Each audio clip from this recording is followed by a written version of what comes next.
गृहिणींनो, रोज घरातल्या प्रत्येकाचा विचार करता, पण स्वतःच्या भविष्यासाठी, स्वतःच्या छोट्या मोठ्या स्वप्नांसाठी हक्काचे पैसे किती जणांकडे असतात? आपण रोजच्या पगारावर अवलंबून राहतो, पण आजपासून ती सवय बदला. बघा, भाजीपाला आणताना, किराणा घेताना उरलेले 5-10 रुपये तुमच्या बचतीसाठी समजा. काहीही झालं तरी ते खर्च करू नका. हेच उरलेले पैसे तुमचा स्वाभिमान, संकटकाळी येणारा तुमचा मित्र देखील ठरणार आहे. आपण रोज घर खर्चाचे हिशोब करत असतो. कधी भाजी महाग तर कधी किराणा महाग. मग अशातच बचत तर कशी करायची? पण मी सांगू तुम्हाला, जर तुम्ही ठरवले ना, तर दिवसाला फक्त 10 रुपये वाचून तुम्ही मोठी बचतीची जादू करू शकता. हे कसं काय? हे ऐकून तुम्हाला आश्चर्यच वाटले असेल ना. ती कशी काय तुम्ही 10 रुपयाची जादू करू शकता?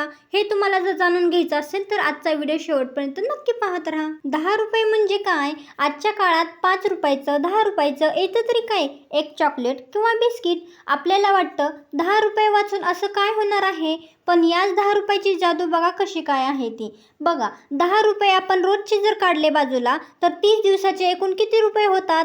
300 रुपये होतात, बरोबर. या 300 रुपयामध्ये आपण जर वर्षाचे जर एकूण 12 महिने धरले, तर 300 गुणिले 12 किती आले? 3600 रुपये. म्हणजेच वर्षाचे एकूण जर 10 रुपये रोजचे डेली आपण बाजूला काढले, बचत म्हणून ठेवले, तर वर्षाचे एकूण 3600 रुपये आपल्या हातात येतात. तर मग बघा, एका वर्षात एकूण आपल्याकडे 3600 रुपये जर आपल्याकडे जमा झाले, तर हे फक्त तुमची सुरुवातीचे गणित आहे, तीच बचत आहे. आता बघा जादू कशी काय बदलते ते. जर तुम्ही हे साठवलेले पैसे एका वेगळ्या ठिकाणी साठवले, वेगळ्या ठिकाणी जर टाकले, तर थोडे शहाणपणाने त्याचा विचार जर आपण केला, गोष्टींमध्ये गुंतवले, तर आपल्याला त्याचा फायदाच होणार आहे.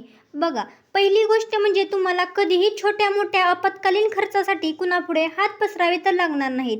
आणि दुसरी गोष्ट म्हणजे हेच 3600 रुपये जर तुम्ही छोट्या मोठ्या म्युच्युअल फंडमध्ये जर एखाद्या स्कीममध्ये जर गुंतवले किंवा सोन्याच्या योजनेत गुंतवले, तर 3 ते 5 वर्षात त्याची किंमत कित्येक पटीने वाढू शकते. किंवा मुलांची छोटी मोठी पॉलिसी जरी काढली, तर ते देखील फायद्याचे ठरू शकेल. पण हे कसं काय करता येईल? तर बघा, त्याचा नियम आपल्याला ठरवायचा आहे. त्याचे काही नियम बनवा.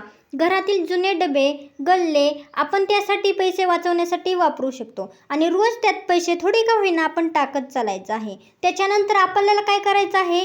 त्या गोष्टीची सवय लावायची आहे. म्हणजेच रोज सकाळी किंवा संध्याकाळी त्यात 5 रुपये, 10 रुपये टाकण्याची सवय, शिस्त आपल्याला लावायची आहे. कोणत्याही परिस्थितीत मी यामध्ये रोजचे 10 रुपये टाकणारच आहे, हे स्वतःला ठामपणे सांगा. आणि तिसरं महत्त्वाचं म्हणजे रोजचे 10 रुपये तुम्ही तुमच्या लक्झरी खर्चातून वाचवा. म्हणजे जर तुम्ही एखादी जास्तीची वस्तू जर घेणार असाल, तर ती न घेता ते 10 रुपये वाचवा. म्हणजेच तुमचा तिथे खर्च टळेल. मैत्रिणींनो, हे पैशाचे संकलन नाही आहे, ही तुमची आर्थिक बचत आहे, शिस्त आहे. जेव्हा वर्षाच्या शेवटी तुमच्या हातात जेव्हा बचतीचे काही पैसे साठलेले असतात, 3500, 4000 काय जे असतील ते तुमच्या हातात येतात ना, तेव्हा तो तुमचा आत्मविश्वास काय असेल याचा विचार तुम्हीच करा. त्या पैशातून तुम्ही स्वतःच्या आवडीची गोष्ट घेऊ शकता, जी इन्व्हेस्टमेंट म्हणून ठरू शकेल. तुमच्या मुलांच्या शिक्षणासाठी खर्च तुम्ही करू शकता किंवा एखादी छोटी गुंतवणूक देखील तुम्ही सुरू करू शकता. तसे बघायचे गेले तर आपण रोज किती पैसे वाया घालवतो?